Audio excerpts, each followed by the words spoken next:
Hey everybody, thanks for watching. This is the Presidio Golf Course in San Francisco, California. That's the driving range to the right. This is the downhill dogleg right par 4, 362 yards in a straight line. But that is just right in the fairway, just in the left-hand side of the fairway. I'm playing with Gonzalo, who is hosting me here in San Francisco. This was a couple weeks ago. I haven't had time to edit this video together, but my nephew Jack kept saying, hey, did you ever cut together that Presidio thing? And reminded me that I need to do that. So here's Gonzalo. We'll just see one swing of his.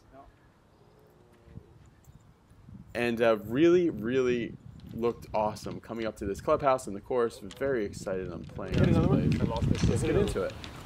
Tell me the story you were telling me about why they built all these big tall trees. So what I read is that during World War II we were afraid that the Japanese would invade the west coast here, and the military decided to plant. This was all bare. There was nothing. I mean, all San Francisco was bare, and they planted millions of eucalyptus here to snipe and ambush the Japanese in the event of a invasion. Big invasion. Man, well, it turned out to be a really good decision just because it looks super cool. Yeah. My favorite thing about this place. Yeah, you'll see some of the views here are awesome. Check out those trees there. All really tall, like just a really awesome forest in this amazing real estate of San Francisco. One of my favorite places to play golf. From my view, if you could have seen that one, it looked like that ball landed right on the stick. And I was thinking I was going to have a close birdie putt, but I didn't realize that these greens are some of the toughest greens I've ever putted on. Not so much because they're very fast, although these were kind of fast, and that's a 3-putt right off the bat. But more so because they are just huge, and the breaks are very subtle, but they're very severe. Man, this is pretty. Look at these woods. Guess what movie this reminds me of when I see these woods? You probably won't think of it. The second Planet of the Apes movie, the one that came out like 2 years ago, when the monkeys are living in the trees. All right, par 5. This is really cool looking. Yeah, you have to kind of climb up a hill to get to this tee box, and it's right in these thick woods that make you think of the Ewoks or the Planet of the Apes movie, as I said, or other things like that. So, or what was the movie with? Yeah, E.T. All those kind of things. I always think of movies when I go to different places. So this is that was one of the guys we were playing with, and then Gonzalo hit, and then so this is only 473 yards, but your second shot is right uphill. I hit an awesome drive there. I was happy with that one. Right down the middle. I had less than 200 yards left, and hit a 5-iron. Is it in the thick rough? No, you should be fine on the right side of the fairway. Into this greenside bunker. So I'm pin high here. Very nice. Decent bunker shot there. Awesome. Look at the complexes around the bunkers here. That's like kind of the new style, which is the old style of surrounding the bunkers, which are really, really cool. So that's a good par there. 5 on this short par 5. And then we went to the 386-yard fourth hole. Hit an okay drive, slid in front of it a little bit, and I didn't see that just to the right of the fairway here is a pretty severe hill, as you can see. Ball's way below my feet there. Hit it solid, and I thought I'd be all right, just past pin high. Now this putt here will show you the difference between reality and video. So I play this pretty far up the right-hand side. It looks kind of flat, but now, and I played it kind of slow too. Now it's going left. And it's going more left, and I'm watching it. Keep your eyes on this. And now it's more left, and it is like racing so far that it's even going to go outside of the camera. Yes, it's all the way out of the view of the camera, and I hit what I thought was an okay approach putt. Now I have this. So this will be, if I don't make this putt, this will be a 4 putt. The greens on this course really kind of beat me up. All right, so that's a bogey. Very harsh. 2 over and 2 3-putts. It's just the putting at this golf course is very tough. 126 slope. They don't look too slopey. Like on the camera, I bet you that looks pretty flat, but they're very sloped. Yeah, this course, more than any other course that I've played on this channel, I really want to rematch at this course. Just because it's so beautiful, it's so nice to play, but also because I feel like now that I've played it, I feel like, and I could play it a lot better. All right, this is a par 3 down the hill. It's a shortish one, just like 100. It was a back pin, so like 140 yards, and I hit it good, but I tugged it left a little bit. This is really cool. These are sheep that they have on the golf course here. They'll put an electrified fence around these sheep. It's a little place for the sheep to sleep, and that way, like, so that they can eat all this scrub in that area, probably for fire reasons and other reasons, but like every time they want to change a different area that they want to thin out, you know, instead of going in there with weed whackers and everything else, natural way. These sheep on the 4th hole here. Yeah, very green. Obviously they're goats, not sheep. I don't know, I kept saying sheep. So here is my pitch. That's a pitching wedge. So that's the shot after. This was not long after I had seen Bobby Lopez, so I was really trying to develop this shot at that point.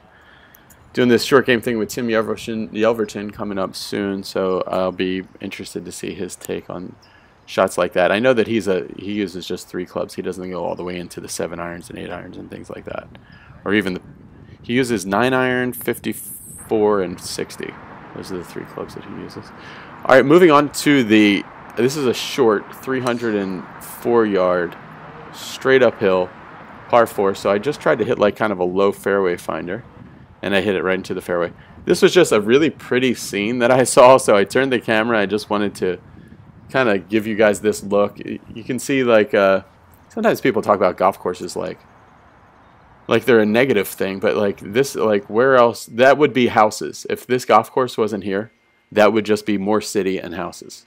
So this is really good for the environment and the habitats of the different animals that get to live out here, and also for the humans that get to play on it. Anyway, so this I have 70 yards, and at this point, it's funny because when you're watching a video now, this is almost a month ago that I played this, maybe more than a month, and it seems like ancient history to me, because I remember when I was playing here, I was hitting my wedge shots just horrible. You can see it that was upsloped a little bit, but that's just a gigantic, that was 75 yards, 72 yards. It was just a gigantic divot, and came up way short into this. I was just saying how cool I thought it was that they made these areas around the green like this, but then I really tried to muscle it through. Anyway, so I have adopted a different type of thing, more of a Dave Pell's like hip high, armpit high, temple high, 3 distance wedge routine that I do now. So I think that, and that's been making me hit my wedges a lot better. But even that, you can see how slowly I hit that past the hole, and it ran out forever. Yeah. When we did the golf school, the Be Better Golf School down in Williamsburg, Tony showed us all this thing that I've been using recently of actually on the longer putts and lag putts, not being afraid of hinging your wrist just a little bit to give you some extra pop when needed, and that's improved my lag putting so much. All right, this is a 364 yards, again, way up a hill, and it slants from left to right, so I hit that hard. Really good shot into the fairway, and then my approach shot came to here, and this is a gigantic green I'm way in the back of, and you can see you just cannot get your ball above these holes. Look how slow I hit that. And now my playing partner, a nice guy, a lawyer from Ocean Beach, came, he had to get out of the way because I hit that softly, but it went way past the hole. Luckily, I made that comebacker, finally a hole without a 3-putt. And that is really I mean, it's not a long course, 6,422 yards from the blues. But the slope rating is like 136. So it is, and I think one of its main defenses is these greens. This is a long par 4. says 219 on the card, but I remember, but it was blue this day, so it was like 240 something.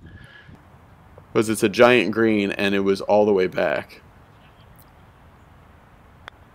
So I hit a good, that's like my monster hybrid choked up. I hit a good one just short of the green and putted there, like that result.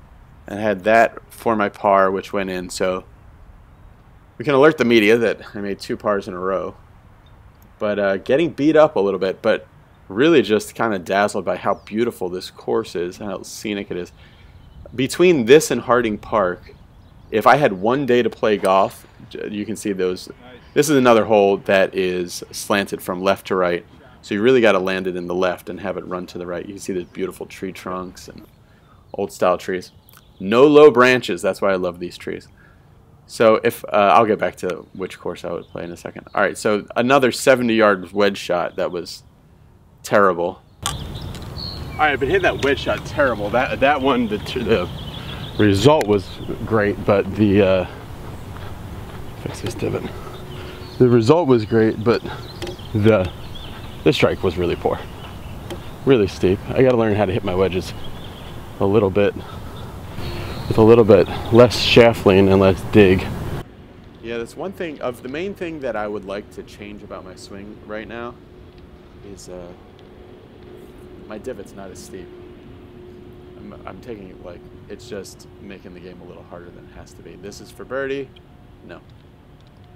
And you can see it barely hit that and it goes past. It's and their greens, they're not as fast as they could be either. It's just the slopes here are a lot. Before. So now we go over to the